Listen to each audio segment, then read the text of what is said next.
So let's have a look at the first non-calculator FRQ for the AB Calculus exam from 2022. So here we have a function and we're given a value for the function. We're given the graph of the derivative and we have a semicircle, right? And this semicircle, right, seems to have a radius equal to 2. All right, and we have these line segments, and this line segment seems to have a slope of 1. This line segment over here seems to have a slope of -1. So I'm just writing information. So I want f of 0 and f of 5. Well, f of 4 we know is equal to 3. So that means that f of 0 is going to be 3 plus the area of this semicircle, and the area of that semicircle is 2 pi because we have 1/2 pi times r squared, and r is 2, right?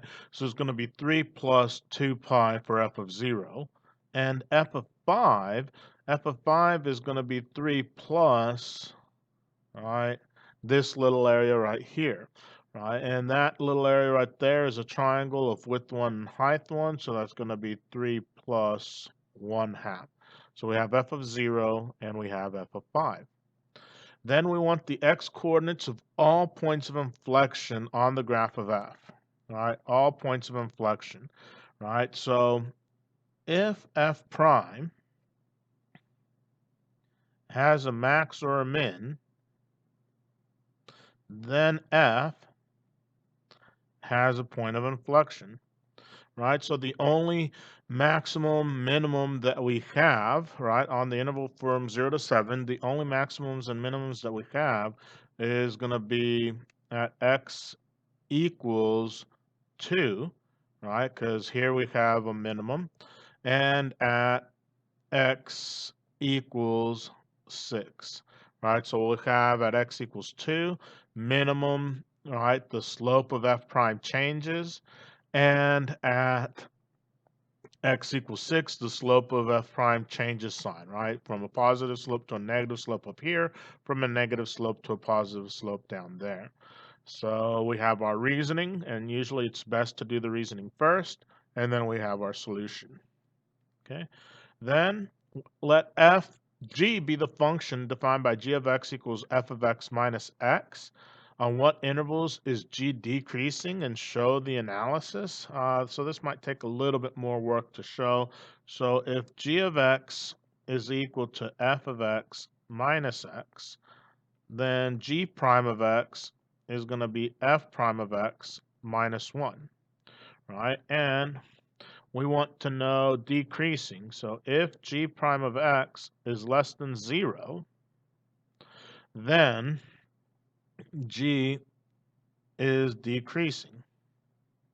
So therefore, if f prime of x is less than 1. So let's come over here and look at our graph, and let's come and add a little line. So we've got our line, and we want to be decreasing. So it seems to be that we're decreasing as long as our f prime is less than 1, which is going to be from 0 inclusive all the way to 5, it appears. So then we have our solution that is going to be therefore from 0 inclusive all the way to 5. We must include the 0 because definitely g prime is negative here. Right? We can or cannot, right? It's our choice at the endpoint when g prime is equal to 0. G prime would be equal to 0 at x equals 5. Then the function g defined in part C. For this function, find the absolute minimum. So if we want to find the absolute minimum, we're going to have extreme value theorem, which is going to imply using the candidates test. All right, so for part D, I'm going to say using the candidates test. All right, and now what is the candidates test?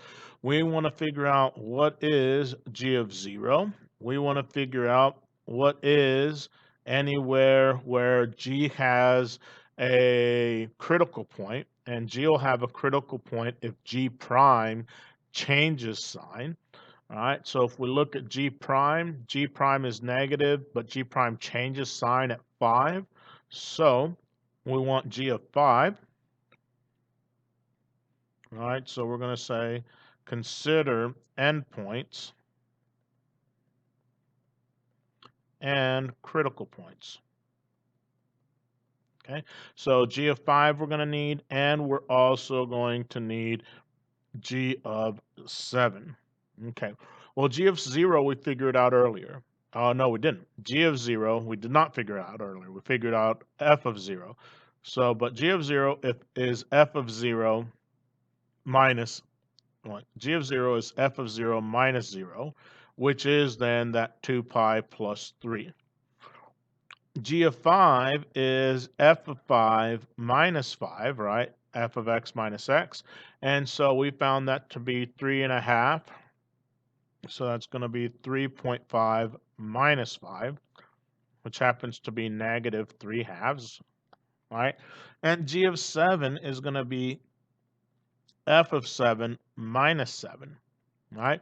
Well, what is f of 7? Well, if we come over here, we know that f of 7 is going to be 3 plus what area I have over here. So let's find kind of this total area. So this total area for this one, we have a base of 2, a height of 2, right? So this total area over here would be 1/2 base times height, which would be an area of 2.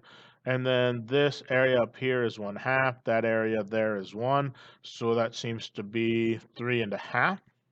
Right? So we have f of 7 is 3 plus 3.5 and then minus 7. So that's negative 1/2. So the absolute minimum value. So therefore, the absolute minimum value is, we would have in this case, negative 3 halves. Right? And we want just the value. Okay. So if we're going to consider, well, what are the marks associated with this, right? We know that we have for our AP free response questions at this moment 9 points each. So F of 0 and F of 5. I would imagine that getting F of 0 correct is going to be 1 mark, getting F of 5 correct is 1 mark. Right? Where do we have all the points of inflection? Right? Well, possibly that each one is a mark, but possibly that they're both marks for one. So we're going to just say A1, R1 for right now, and it might be that each of these gets its own individual mark. Okay, on what intervals, if any, is G decreasing? Show the analysis. Right, so I imagine, right, having G prime of x less than 0 is going to be part of the analysis. So there's going to be the reasoning piece, right? And then setting it up correctly, getting the right answer is 1, right? So actually the G prime of x, that would be R1. I don't know that they're going to give a mark for this piece. So now we have 1, 2, 3, 4, 5, 6 marks. So that would only leave 3 marks left for the candidates test. So, absolute minimum using the candidates test. So, I would imagine looking at all of these would be 1 mark, having no extras or none too few would be 1 mark, and then the actual value would be 1 mark. So, likely this is where our marks are, right? 1 point for the right answer, 2 points for the candidates test, 1 if it was used, and then the second one, if only 0, 5, and 7 were considered, right? So I would imagine considering 0 and 5, or 0 and 7, or 5 and 7, considering 2 out of the 3 is probably going to be 1 mark. Right, and then 2 marks the reasoning and the answer for part C, and then I guess it is just going to be 2 marks then for part B, that both points of inflection where the F prime has a max or a min, and then the reasoning of that max or min, and then for F of 0 and F of 5, 1 point for each of those. So 9 points total. Hopefully when you approach this problem, you felt comfortable with it. Best of luck to you on your performance. Thank you very much for your time.